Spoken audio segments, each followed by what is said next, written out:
Okay guys, good morning po sa lahat. Ngayon is August 13. So ngayon guys, may share po ako sa inyo about sa saan ba mas madali mag-alaga sa mga baguhan o sa mga magplano pa lang ng babuyan. So may konting idea ako i-share po sa inyo guys. So alin ba mas madali mag-alaga, sa inahin or sa patining? So i-explain po guys sa patining, base po ito sa experience ko. Sa patining po guys, simula nung binili mo, kapag binibili mo lang yung biik tapos gawin mong patining, so ang gagawin mo lang naman dyan guys is magpakain, tamang pakain, tamang linis po. Kahit hindi na po kayo mag-inject ng kung ano-anong vitamins, basta laging malinis at tamang pakain po, okay na po yung patining. So ganun kadali ang patining. Sa pagpurga naman, kahit every month kayo, every change page, pwede kayo magpurga.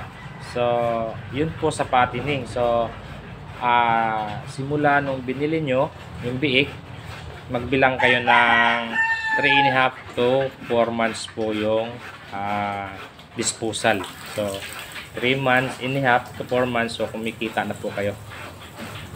So ganun ang kadali kumita sa patining. So sa procedure naman po sa pagpapakain guys, may papakita ako sa inyo sample.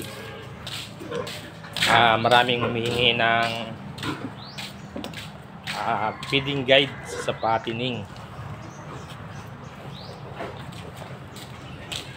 So ito guys, mga pliers ito na iba't ibang product. So disclaimer lang po guys, wala po tayong pinopromote na produkto dito. Ito po ay for ideas only. So sa patining pa tayo nag-uusap guys. So ito, pakita ko na lang. Ito ay yan. So kita nyo guys kung anong tatak yan. Ito iba din. Parehas lang pala to, dalawa. Yan. So yan po ay feeding guide. Yan, mga feeding guide po yan. Tapos ito, yan, ibang brand din po ito. So mga feeding guide po ito. Ito yan, ibang brand din. So feeding guide po yan guys. Pliers. So kung ano man yung gamit nyo na feeds, pwede kayong manghingi ng pliers. Ayan, feeding guide, sow, feeding guide, patiners. So meron na po silang kung ilan yung consume everyday. At saka ito, meron na rin itong consume everyday. Yan. Ito. Yan, may mga consume sila. So may kanya-kanya na pong consume yan. Yan. Yan. Iba ang feeding guide yan, feeding guide. Iba ang timbang nila bawat pakain. So magkakaiba. Magkakaiba, kaya hindi po ako nagbibigay ng tamang sukat sa pagpapakain sa patining. So yun guys, sa patining, kung ano man yung brand na gamit po ninyo, humingi po kayo ng pliers sa tindahan. So kung wala, pwede nyo po i-request, dahil meron po yan silang pliers. Guide, feeding guide po, meron po yan lahat. Kahit anong product yan, meron po talaga yan. Excuse me. Sa experience ko about sa pagmamarket ng produkto, so naka-experience ako, trabaho ko noon. So meron po yang pliers. So sa tindahan kung wala, pwede nyo i-request yan, magbibigay po yan sila. So yun guys, kaya hindi ako nagbibigay ng tamang sukat sa pagpakain sa patining, dahil nakadepende po kung anong gamit yung feeds, dahil magkakaiba po ang timbang. So basta ang patining, yun pinaliwanag ko na po, 3.5 to 4 months pwede na po i-dispose. So simula pagkabili ng biik, pagbilang kayo ng D1 hanggang sa 3.5 to 4 months. So ito pa guys, importante sa patining po guys, nasa 3 buwan to 4 months ang pinakamabilis ang tubo ng patining. So kung 3 months guys, wag nyo muna ibenta kasi sayang nasa buwan na yan ng 3 months to 4 months ang bilis po talaga ng laki. Totoo po yan guys, base po sa experience ko. 2 months, 1 month, medyo ang tubo nila is pakunti-kunti lang. Pero pagdating ng 3 months to 4 months guys, totoo po yan, mabilis ang tubo ng baboy.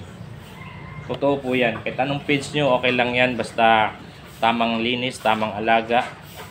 At lalaki po yung patining ninyo. So sa inahin naman po, gagawan ko na lang po ng ibang video. I-explain ko kung ano yung procedure, kung alin bang mas madali sa patining o inahin. So medyo mahaba na po kasi yung video, so nakakatamad po rin. Yung nagtatanong, nandyan lang yung sagot sa video. So okay lang po yun, at least nagtanong. So mas maganda guys, mapanood nyo po ang buong video para magka-idea po talaga, lalo na sa baguhan. So pwede nyo rin po ito i-share guys, para for ideas sa mga baguhan, sa mga magpaplano pa lang magbabuyan. So madali lang kasi pasokon ang negosyong babuyan sa tulad. Pero kailangan ng money, malaking puhunan sa babuyan. So yun lang guys, na may isang lugar na nakakalungkot kasi bilang isang hog farmers, meron ako nabasa na 80 per kilo na lang ang live weight. So hindi maganda. So ang pinakamaganda ang gawin yan, pumunta tayo sa LGU. Sa LGU mismo, meron, bawat LGU meron yan department na DE, Department of Agriculture.